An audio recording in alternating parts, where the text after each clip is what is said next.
दोस्तों आज हम बात करने वाले हैं कि रिस्क मैनेजमेंट क्या होता है और ये क्यों ज़रूरी है। ठीक है ना। ये इसलिए ज़रूरी है क्योंकि ये हमें सरवाइव करने में हेल्प करता है। कहाँ? शेयर मार्केट की दुनिया में। तो रिस्क मैनेजमेंट बहुत ही ज़रूरी पार्ट है। और ये रिस्क मैनेजमेंट बताऊं, इम्पॉर्टेंट नए बंदे को नहीं लगता। अगर कोई नया यहाँ पर आया है ना, नया रिटेलर अगर यहाँ पर है, तो समझ लीजिए कि उसे ये रिस्क मैनेजमेंट बहुत ही खराब लगता है। मतलब उसमें इसको मज़ा नहीं आता, वह इसके बारे में बहुत क्यूरियस नहीं हो पाता। लेकिन जैसे जैसे वो समय के साथ एक्सपीरियंस गेन करता है ना, उसी के हिसाब से उसको समझ में आता है कि विदाउट रिस्क मैनेजमेंट यहाँ सरवाइव करना पॉसिबल नहीं है। तो दोस्तों इस वीडियो में बने रहें अंत तक, आपको ये समझ में आएगा कि why risk management is very important and what is the benefit of the risk management. Risk management से हमें क्या फायदा है और रिस्क मैनेजमेंट हमें क्यों देखना चाहिए। और मैं बताऊं, मैं कितना भी समझा लूं समझ में आता ही नहीं, क्योंकि मैंने भी ये फेस देखा हुआ है। तो समझ में नहीं आता है कि रिस्क मैनेजमेंट क्यों जरूरी है। बहुत जरूरी है टेक्निकल एनालिसिस, बहुत जरूरी है फंडामेंटल एनालिसिस, सब कुछ जरूरी है। ठीक है ना। फंडामेंटल एनालिसिस जरूरी है, समझ में आएगा। फिर टेक्निकल एनालिसिस जरूरी है। तो ये सब जरूरी है, समझ में आएगा। लेकिन रिस्क मैनेजमेंट क्यों जरूरी है समझ में नहीं आएगा। लेकिन मैं आपको बता दूं, रिस्क मैनेजमेंट इज सुप्रीम। और इसको फील करने के लिए आपको मार्केट में 2-3 साल समय बिताना पड़ेगा, तब आपको समझ में आएगा कि रिस्क मैनेजमेंट क्या होता है। समझाने पर हम लोग बोलते हैं हाँ हाँ हाँ समझ में आया, लेकिन मैं सच बताऊं तो समझाने पर लोगों को समझ में बिल्कुल भी नहीं आता है। वो बस क्या करते हैं, हाँ हाँ करते हैं, लेकिन लॉस जब कर लेंगे, जैसे ही लॉस होगा उसी के बाद से रिस्क मैनेजमेंट के बाद उनको समझ में धीरे धीरे आने लगती है। ये सारी बातों का मतलब आप समझ जाएंगे कि चीजें कैसे होंगी। चलिए अब देखिए हम क्या कर रहे हैं। हमारा पहला स्टेप क्या होता है? हमारा पहला स्टेप ये होता है कि ठीक है भाई, हमें एक ट्रेड लेना है। ठीक है ना, हमें ट्रेड लेना है। ठीक है, ये हमारे पास पहला स्टेप है। तो स्टेप दूसरा क्या है? हमें ट्रेड लेना है। दूसरा स्टेप क्या है? तो हम क्या देखेंगे, अपना सेटअप देखेंगे। जो भी आप सेटअप देखते हैं, कहीं से सीखे हैं, कुछ भी आपने आप क्या करेंगे, आप अपना सेटअप देखेंगे। फिर स्टेप 3 क्या दिखाई पड़ेगा आपको? स्टेप 3 ये दिखाई पड़ेगा कि आप वहां जाएंगे। ठीक है, तो अपना सेटअप देखेंगे। सेटअप देखने के बाद आप ये देखेंगे कि हमारे पास रिस्क कितना है। ठीक है ना। तो मतलब क्या करेंगे, आप आइडेंटिफाई करेंगे,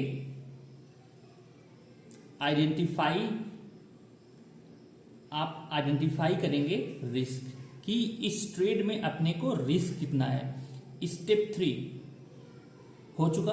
स्टेप 4 देखिए, जब आप रिस्क को आइडेंटिफाई कर लेंगे तब आप क्या करेंगे, उसको असेस करेंगे। ठीक है ना, उसको आप असेस करेंगे कि असेसिंग द रिस्क। उन सारे रिस्क को आप क्या करेंगे, असेस करेंगे। फिर जब आपने असेस कर लिया, तब बात आती है कि जब आपने उस रिस्क को असेस कर लिया तो हाउ टू अवॉइड या मिटिगेट रिस्क। ठीक है ना, हम अपने रिस्क को कैसे कम करें। अब ये हम कहें मिनिमाइज द रिस्क। जब हम रिस्क की मिनिमाइज की बात करते हैं, ठीक है, कि हमारा जो रिस्क हो वो मिनिमम हो जाए, मिनिमाइज द रिस्क। उस रिस्क को हमें क्या करना है, मिनिमाइज करना है। तो इसको मिनिमाइज करने के लिए हम क्या करते हैं, यही खेल है। तो आपने आप ट्रेड लेने का मन किया, आपने अपने सेटअप ढूंढा। सेटअप ढूंढने के बाद ये तीसरा जो स्टेप है, नया आदमी नहीं करता है, बस ट्रेड लेता है। रिस्क को आइडेंटिफाई करना है, रिस्क को असेस करना है, और फिर उसी रिस्क को मिनिमाइज करना है कि मेरा कम से कम लॉस हो। ठीक है, तो हम अब जो अगली बात करेंगे वो स्टेप 5 के बाद की बात करेंगे। ठीक है, आई होप आपको इतनी बात समझ में आई होगी। अब जरा देखिए कि जब आपको इतनी बात समझ में आई तो हम पहला 5 स्टेप पहले फॉलो कर लेते हैं, तब बात करते हैं। देखिए हम पहला क्या करते हैं, यहाँ से हमारे पास दिखाई पड़ रहा है कि यह एक डिमांड जोन था।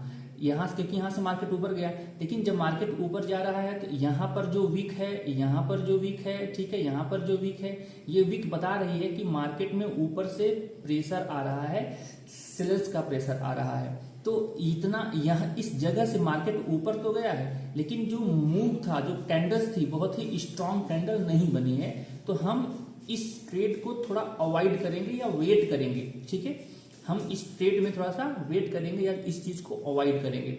अच्छा जरा अब देखिए हम क्या करेंगे, हम अगर ये हमारे पास देखिए वीकली टाइम फ्रेम का डिमांड जोन था, तो वीकली टाइम फ्रेम को ट्रेड करने के लिए हम या तो जाएंगे आवरली पर या तो जाएंगे 2 आवरली पर, ठीक है, या तो जाएंगे 75 मिनट पर। हम इन जगह जाएंगे अपनी ट्रेड की एंट्री को बनाने के लिए, ठीक है।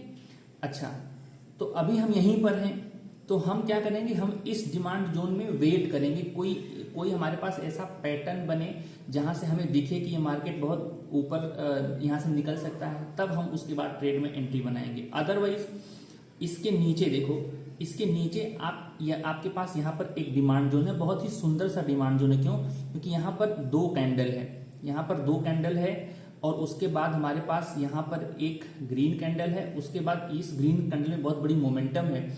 इससे ये मालूम पड़ता है कि यहाँ पर जो बिग मनी है, यहाँ पर जो इंस्टीट्यूशन है, उस पैसे को यहाँ पर पंप किया गया है, ठीक है ना। क्योंकि जब पैसे को पंप किया गया है तभी ये हमारे पास मूव निकल करके आया है। तो हम क्या करेंगे, इस वाले जोन में मार्केट को आ करके कुछ ऐसा साइन देने की वेट करेंगे कि वो ऐसा कुछ साइन दे जिससे हम इस ट्रेड में एंट्री ले सकें, ठीक है। तो अब तक हमने क्या किया, अब तक हमने बस ट्रेड अपने लिए ढूंढा है कि हम यहाँ देखेंगे। चलिए हमने ये मार्क कर रखा है, तो अब हम चलते हैं कहाँ पर, अब हम चलते हैं 2 आवर्स के टाइम फ्रेम पर।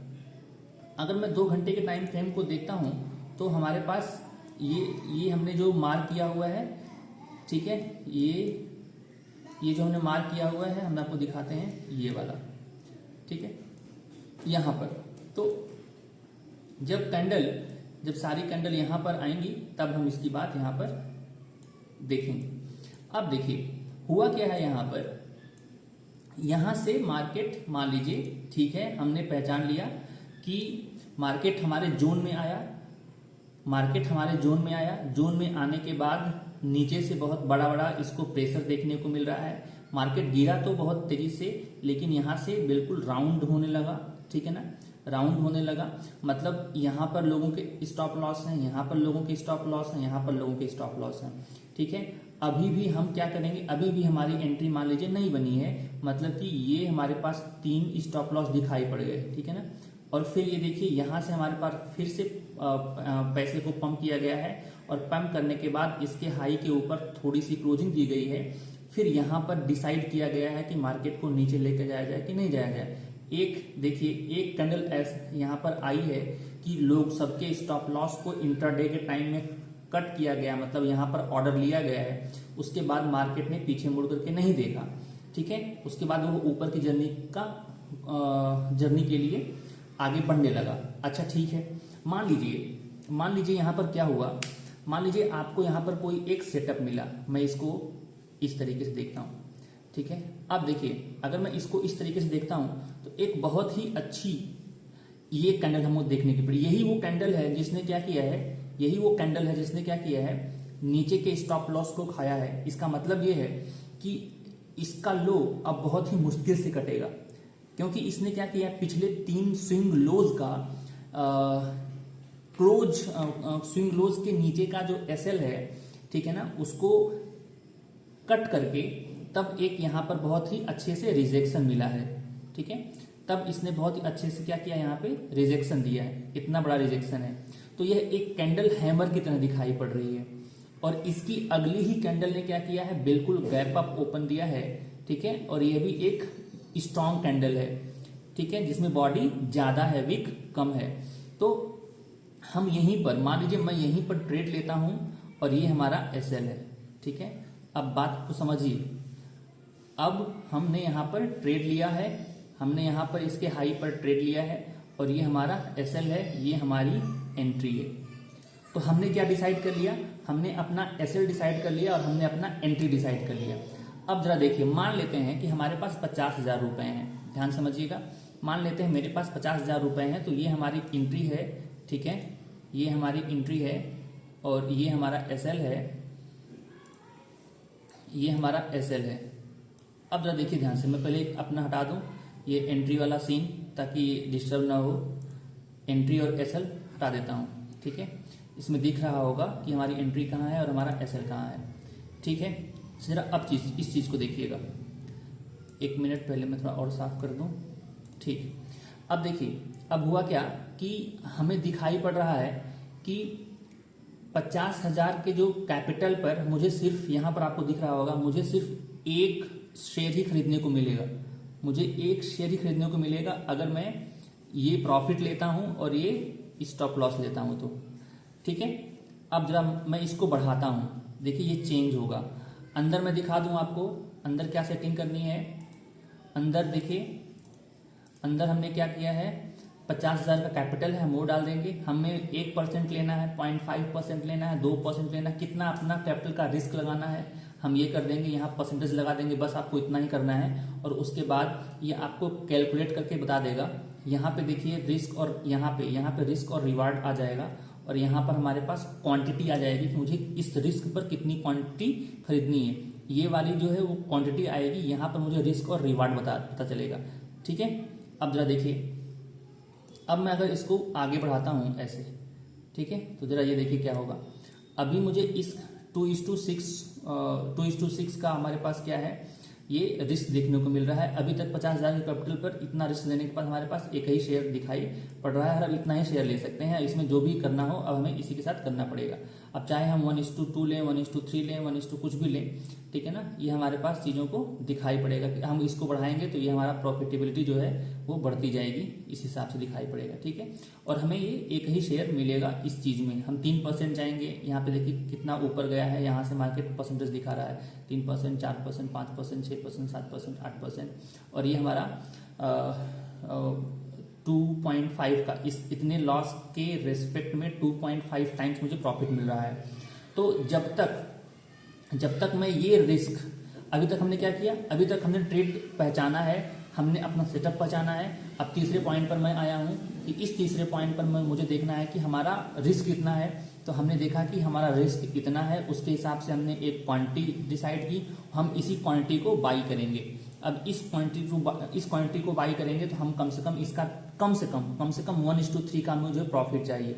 जितना मैंने रिस्क लिया है उसका 3 गुना हमें प्रॉफिट चाहिए। अब ये रिस्क ध्यान समझिएगा, जो रिस्क मैं ले रहा हूँ, ये मैं जो रिस्क ले रहा हूँ कितना, 1% का, 2% का, 3% का, 4% का, ये रिस्क हमारा फिक्स रहता है। ये रिस्क हमारा, ये जो हमारा रिस्क है वो फिक्स रहता है इस चीज में।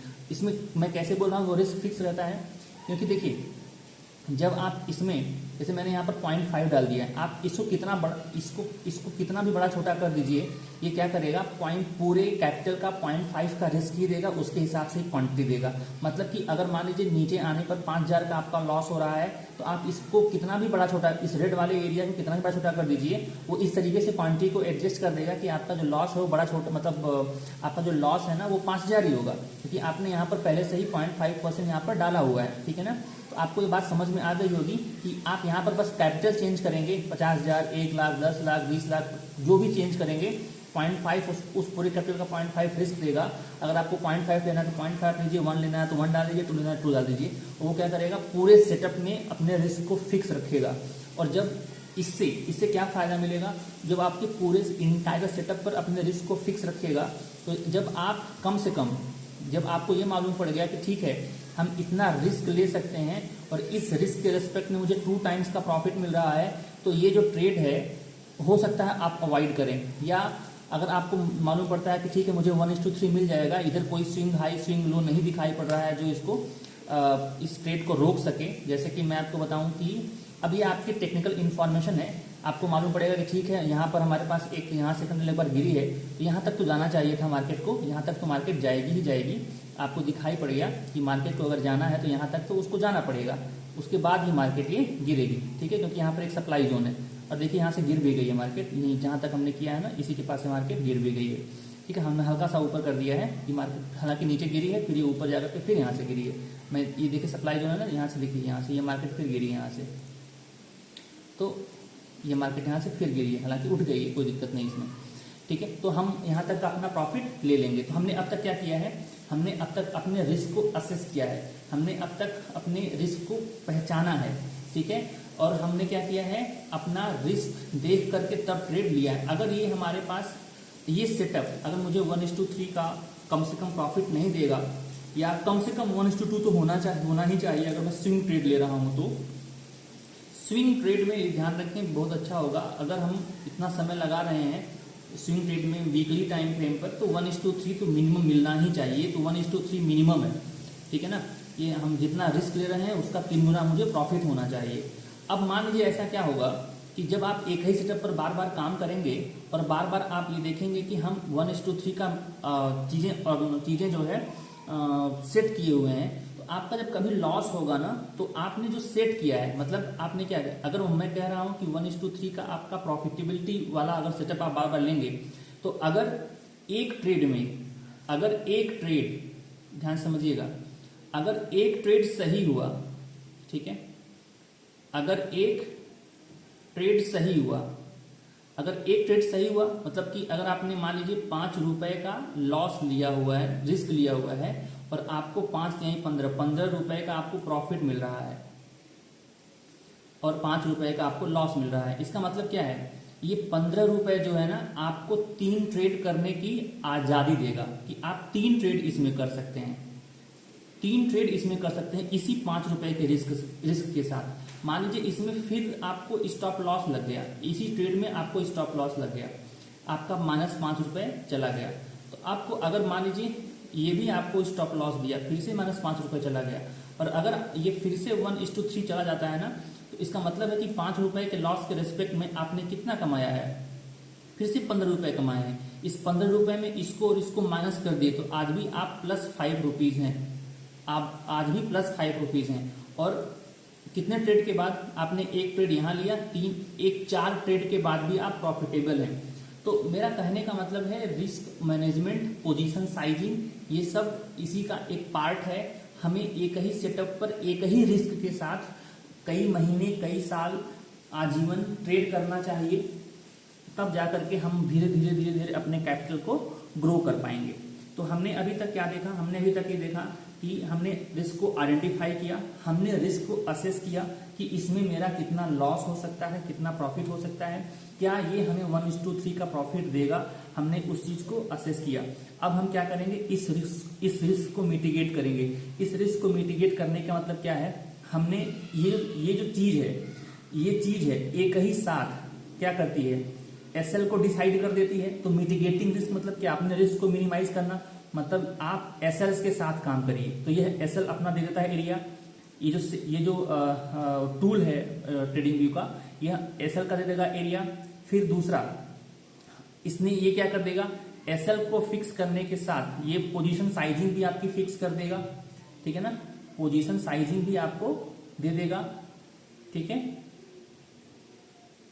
पोजीशन साइजिंग दे देगा, क्योंकि यहां पर ये चेंज होता रहता है। आप अगर देखेंगे तो जब इसको ऊपर नीचे करेंगे तो यहाँ पर क्वांटिटी चेंज होती रहती है, मैंने आपको पिछले वीडियो में दिखाया था, ठीक है। अच्छा, अगर आप इस टूल का यूज नहीं कर रहे हैं, तो एक और टर्म होता है डाइवर्सिफिकेशन, ठीक है, डाइवर्सिफिकेशन। इस डाइवर्सिफिकेशन में क्या होता है, इसी डाइवर्सिफिकेशन के बेस पर बास्केट बनती है। क्या बनती है, बास्केट के नाम से ही एक टर्म यूज होता है, बास्केट ट्रेडिंग। अगर मान लीजिए आप ऐसे साथ काम नहीं करते हैं, तो आप डाइवर्सिफाई करिए चीजों को, ठीक है ना, आप चीजों को डाइवर्सिफाई करिए। डाइवर्सिफाई करने का मतलब क्या है, आपके ब्रोकर के सिस्टम में देखेंगे ना, तो वहां पर बास्केट बनाने के लिए लिखा गया होगा। बास्केट ट्रेडिंग क्या होता है, जैसे मान लीजिए, अब समझ लीजिए, ये भी रिस्क को मिनिमाइज करने का एक प्रोसेस है, एक तरीका है। मान लीजिए आपके पास 10,000 रुपए है, मान लीजिए आपके पास 10,000 रुपए का कैपिटल है। तो 10,000 रुपए की कैपिटल है, तो आपने क्या किया, 10,000 रुपए का 10 शेयर लिया, ठीक है ना, 1,000 का आपने 10 शेयर ले लिया, ठीक। तो ऐसे अगर आपने 10 शेयर लिया, डैश डैश डैश करके लिख देता हूं ऐसे, तो आपके पास 10,000 में क्या होगा, 10 क्वांटिटी मिल गई, 10 शेयर मिल गए, 10 क्वांटिटी मिल गई। अब ऐसी बात तो है नहीं कि सारे के सारे एक साथ डूब जाएंगे और या सारे के सारे एक साथ ऊपर चले जाएंगे। इसमें क्या होगा, अगर आपने देख के लिया है, और अगर आपने इसको अपने सेटअप पर लिया है, रैंडम तो नहीं खरीद लिया है, अगर आपने इसको देख के लिया है, अगर आपने इसको अपने सेटअप पर लिया है इन 10 सिस्टम को, तो ये क्या करेंगे, इसमें 5-6 ऊपर जाएंगे, ठीक है ना, 1-2 ठहर जाएंगे, 1-2 ठहर जाएंगे, 1-2 नीचे जाएंगे, तो ये आपस में कैंसिल हो करके, सारा जो सिस्टम है आपस में कैंसिल हो करके आपको प्रॉफिटेबल चीजें दिखाई पड़ेंगी। क्या ये चीजें सर्टेन है? ये बिल्कुल सर्टेन नहीं है कि प्रॉफिटेबल ही दिखाई पड़ेंगे। आप कहीं कुछ भी खरीद लीजिए बिना अपने रिस्क को असेस करने के बाद, तो आपको प्रॉब्लम आएगी ही आएगी, चीजें इतनी आसानी से नहीं होंगी। तो आई होप आपको ये बात समझ में आई होगी कि डाइवर्सिफिकेशन क्या होता है। डाइवर्सिफिकेशन होता है यही कि आप अपने कैपिटल के, जो आपका कैपिटल है उसके बेस पर आपने 8 से 10 स्टॉक एक सेम सेटअप पर आपने बाई किया है, और उसको बाई करने के बाद आप देखेंगे कि इसमें 3-4-5 ऊपर जाएंगे, 1-2 रुके रहेंगे, 1-2 नीचे जाएंगे, और आप ओवरऑल 1 महीने 2 महीने में आप देखेंगे कि प्रॉफिटेबल है। और हम पूरी बास्केट को, जब हमें निकलना होगा, जब मुझे निकलना होगा, तो मैं क्या करूंगा, पूरी बास्केट को एक साथ कट करूंगा। जो प्रॉफिटेबल है उसको भी कट करूंगा, जो रुका हुआ उसको भी कट करूंगा, जो नीचे गया है उसको भी कट करूंगा, ताकि पूरे बास्केट के हिसाब से मुझे जो प्रॉफिटेबिलिटी दिख रही है वो मुझे अकाउंट में भी दिखाई पड़ेगी। तो ये होता है हमारे पास डाइवर्सिफिकेशन, ठीक है। तो यह भी एक अपने रिस्क को मिनिमाइज करने का एक प्रोसेस है। तो बहुत लोग बास्केट ट्रेडिंग करते हैं, आपने सुना है, बहुत बड़े बड़े लोग जिसके पास बहुत ज्यादा पैसा होता है वो बास्केट ट्रेडिंग के लिए जाते हैं। अच्छा, हेजिंग भी आपने एक टर्म सुनी होगी, हेजिंग, ठीक है ना।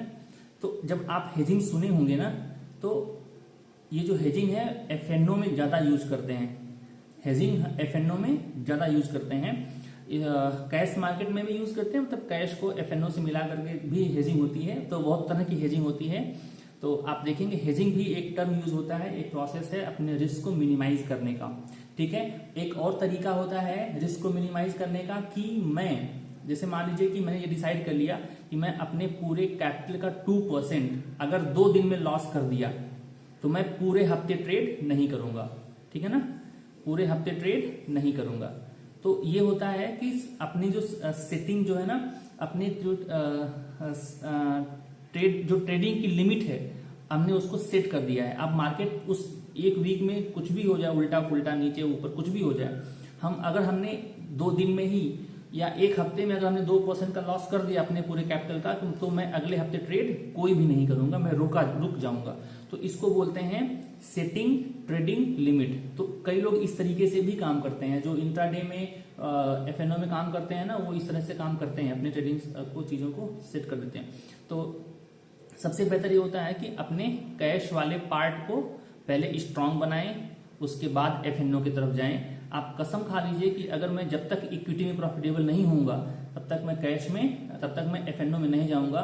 तो आपके डरने की, आपके मार्केट में न रहने की जो प्रोबेबिलिटी है वो बिल्कुल खत्म हो जाएंगी, आप मार्केट में बराबर तौर से बने रहेंगे। तो आई होप आपको ये बात समझ में आई कि रिस्क मैनेजमेंट कितना इंपॉर्टेंट है और रिस्क मैनेजमेंट क्यों करना चाहिए। अगर क्यों करना चाहिए, क्यों इंपॉर्टेंट है, तो मैं आपको बता दूं, रिस्क मैनेजमेंट इंपॉर्टेंट इसलिए है कि ये हमारे क्या करता है, कैपिटल को प्रोटेक्ट करता है, ठीक है ना, प्रोटेक्टिंग, मैं फिर से लिखता हूं, ये हमारे कैपिटल को प्रोटेक्ट करता है। पहला क्या है, प्रोटेक्टिंग कैपिटल, ठीक है ना, ये हमारे कैपिटल को प्रोटेक्ट करता है, ठीक है। दूसरा क्या है कि लॉन्ग टर्म सर्वाइवल को क्या करता है, ये लॉन्ग टर्म सर्वाइवल, ठीक है ना, लॉन्ग टर्म सर्वाइवल जो है उसको तय करता है, उसको इंश्योर करता है, चीजों को समझिएगा, ठीक है। लॉन्ग टर्म सर्वाइवल इन शेयर मार्केट, तो हमें इसका ध्यान रखना होता है। ये हमें बहुत लंबे समय तक टिके रहने की में हेल्प करता है, ठीक है। और क्या करता है, जो ट्रेडिंग साइकोलॉजी है, ठीक है ना, ट्रेडिंग साइकोलॉजी है उसको इम्प्रूव करता है, ठीक है। जो हमारे पास ट्रेडिंग साइकोलॉजी है, जो हमारी ट्रेडिंग साइकोलॉजी है उसको क्या करता है, इंप्रूव करता है। चलो ठीक है, जाने को तो हमारे पास 1 रुपया है, आने को हमारे पास 3 रुपये है, तो हम उस ट्रेड में ठहर पाते हैं, उस ट्रेड में हम रुक पाते हैं, ठीक है ना। और क्या करता है, और हमारे प्रॉफिटेबिलिटी को भी इंक्रीज करता है, ठीक है ना, इंक्रीजिंग प्रॉफिटेबिलिटी, ठीक है, क्या करता है, इंक्रीजिंग प्रॉफिटेबिलिटी, ठीक है ना, हमारे प्रॉफिटेबिलिटी क्या करता है, इंक्रीज करता है। तो इस तरीके से हमारे पास पूरी चीजें हैं। तो ये सब बहुत हेल्प करता है, हमारे इमोशन को कंट्रोल रखता है, हम मार्केट में रुक पाते हैं, ठीक है ना।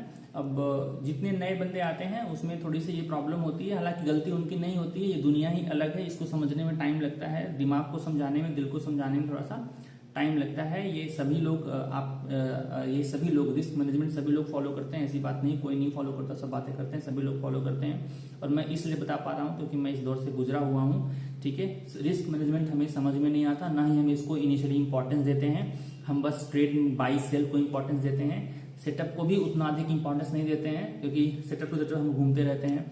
तो चीजें होती हैं इस तरीके से, ठीक है। तो इसमें कोई गलती नहीं है, धीरे धीरे धीरे धीरे आप चीज़ों को करते रहें, आपको समझ में आएगा।